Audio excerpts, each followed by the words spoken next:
Nazis ejecutados de forma inusual. Como norma, en la historiografía solo se reconocen los hechos de ejecución de verdugos y criminales del Tercer Reich. No obstante, existen numerosas pruebas de que muchos criminales no sobrevivieron al juicio, que muchos criminales no vivieron para ver su juicio ejecutados por partisanos, soldados, residentes locales y prisioneros liberados de los campos de concentración. Así, por ejemplo, en el informe de una de las unidades militares escrito en 1942, se afirma que un explorador de un pelotón de reconocimiento durante mucho tiempo no pudo entregar una lengua viva. El asunto es que el soldado se enteró de la masacre de civiles en su pueblo natal por los fascistas, que su hermana o hermanas fueron brutalmente violadas antes de morir. Después de ese caso, el soldado mató a golpes de puño a los lenguaraces capturados. Después de la liberación de Bielorrusia, se documentó la masacre de un antiguo guardia de un campo de concentración. El Ejército Rojo reclutó a residentes locales para la construcción de un aeródromo militar. Muchas personas del lugar se fijaron en un campesino que destacaba por su diligencia y su duro trabajo.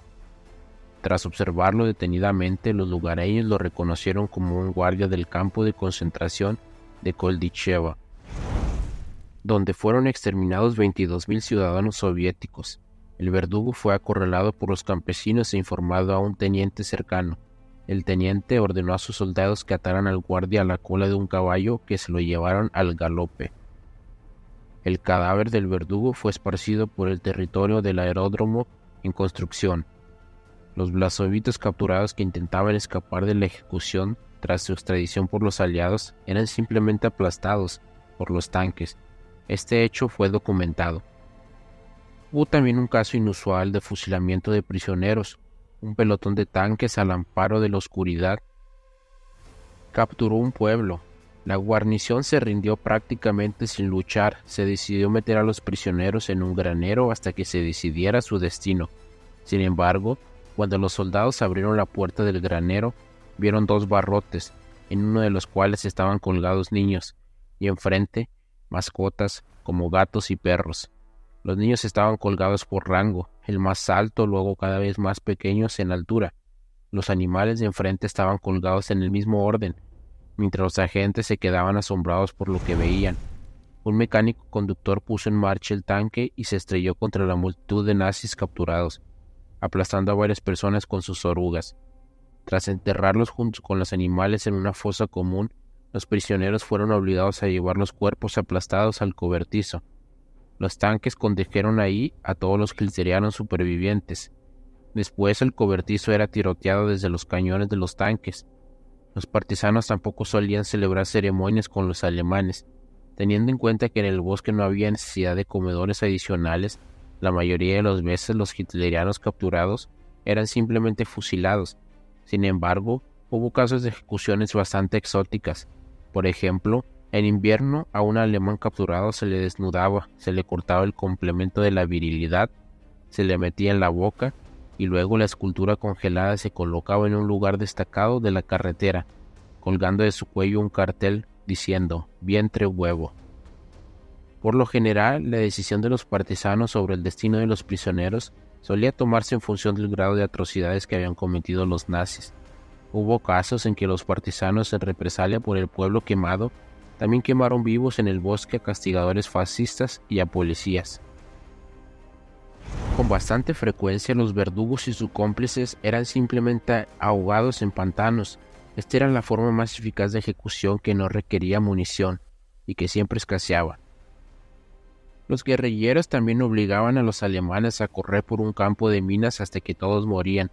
Este tipo de ejecución se produjo después de que los alemanes enviaran a civiles a limpiar las carreteras, cuando muchos murieron por las explosiones. Hay pruebas documentadas de las brutales masacres de los llamados partisanos salvajes, que luchaban por su cuenta sin tener en cuenta las reglas de la guerra.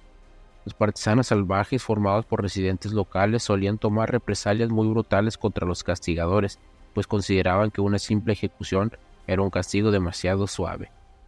De una nota del informe, decía que los partisanos se distinguían especialmente por su crueldad. Fui testigo de cómo golpeaban a los policías hasta ensangrentarlos, los cortaban con cuchillos, les prendían fuego al pelo de la cabeza, Los ataban por las piernas y los arrastraban por el bosque con los arreos de un caballo, escaldándolos con té caliente. El diario del comandante del destacamento partisano del mismo nombre cuenta cómo los partisanos trataban a los espías capturados. Textualmente decía: en el cuartel general del recinto bautizaron a un espía que trajeron por la mañana temprano. Después de ese bautizo, los partisanos que huyeron destrozaron al bastardo con palos, lo golpearon, le empujaron, lo golpearon con porras e incluso le echaron agua hirviendo. En ese momento trajeron al burgomaestre, fiel servidor de los alemanes. Por la noche lo llevaron al cuartel general del recinto y aquí fue rematado por una mano partisana. Golpearon a este canalla con todo lo que pudieron y le echaron agua hirviendo. En una de las aldeas del ayuntamiento de Dolgoszewski, los partisanos convirtaron a un destacamento alemán. Los prisioneros fueron ahorcados con una espantosa ficción partisana. Las horcas estaban montadas en carros, a los caballos le untaban mostaza bajo la cola y se los llevaban. Para cualquiera que pensara en unirse a los ocupantes, semejante representación desalentaba rápidamente cualquier deseo de cooperar con los nazis. En ocasiones los partisanos ejecutaban a los castigadores con sus propias manos. Así, en el pueblo de Glushevka fue capturado un destacamento de 23 policías. Para no arrastrarlos a todos consigo, el comandante del grupo partisano anunció: «Son demasiados, no necesitamos tantos. Solo la mitad de ustedes irá al campamento con nosotros. Así que resuelvan entre ustedes quién se irá y quién se quedará aquí. Hay suficientes troncos en el granero para eso». Después de eso, los llamados Polizei fueron encerrados en el cobertizo, donde ellos mismos empezaron a matarse a golpes con troncos. Sobrevivieron. Por supuesto, nadie los llevó a ninguna parte, simplemente los fusilaron. A menudo, los prisioneros eran pasados por la bayoneta de nuevo. Eso se aplicaba más a los partisanos salvajes, aunque tales métodos de ejecución también eran utilizados por los partisanos regulares. Por tales travesuras, los culpables comprensiblemente no eran castigados. Existe un caso documentado en el que el comandante de un destacamento partisano preguntó a los combatientes qué hacer con los prisioneros. Ante la propuesta de apuñalar, sugirió que saliera un verdugo voluntario. Salió el partisano Selesniev, al que los hitlerianos quemaron a toda la familia. Mandó a los prisioneros uno por uno que se tumbaran en el suelo y luego apuñaló al verdugo con varios golpes de bayoneta. A los agentes de IA Abwehr capturados se les solía tratar con una bastante discreción. Habiéndose dado cuenta de que en el lugar de verdaderos combatientes en el destacamento había agentes partisanos, por regla general, o bien les ponían veneno en la comida, o por la noche les cortaban tranquilamente el cuello. Aunque suena extraño, pero la ejecución más sofisticada de los prisioneros de Hitler fue llevada a cabo por los americanos. De este modo, en la zona de ocupación estadounidense operaban los llamados escuadrones de la muerte, del mayor Murray Behrens, que soñaban con vengarse de los judíos destruidos. Se desconoce el número total de ejecutados por los escuadrones. Algunos historiadores estadounidenses creen que fueron varios miles. Los hitlerianos descubrieron que fueron asesinados de las formas más exóticas. Algunos eran arrojados por la ventana bajo silbidos y ululatos, otros eran ahogados, a otros les hacían explotar con una granada o simplemente los degollaban. Al margen de los escuadrones, el resto de los soldados estadounidenses actuaron con dureza, por no decir otra cosa. Esto fue especialmente cierto en el caso de los tanquistas alemanes. Por una vez, el primer cuerpo de tanques alemán había derrotado completamente al ejército estadounidense en las Ardenas de 1944. Y aunque un centenar de tanquistas capturados fueron fusilados por veredicto del tribunal, muchos simplemente no vivieron para ver el juicio, muriendo a causa de torturas inhumanas. Los prisioneros fueron golpeados, obligados a beber orina, lamer escupitajos del suelo, sus genitales fueron estrujados y escupidos y a muchos se les aplastó la cabeza. La más original ejecución de los prisioneros de Hitler fue el castigo de los verdugos de los campos de concentración. Se les obligaba a transportar y enterrar cadáveres a menudo medio descompuestos sin ningún medio de defensa.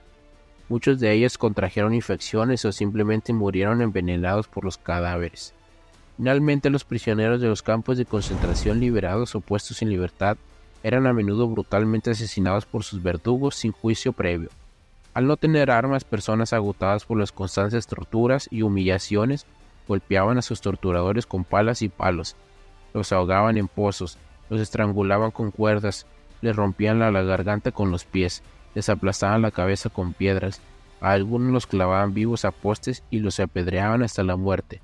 A menudo los prisioneros despedazaban a sus carceleros y verdugos.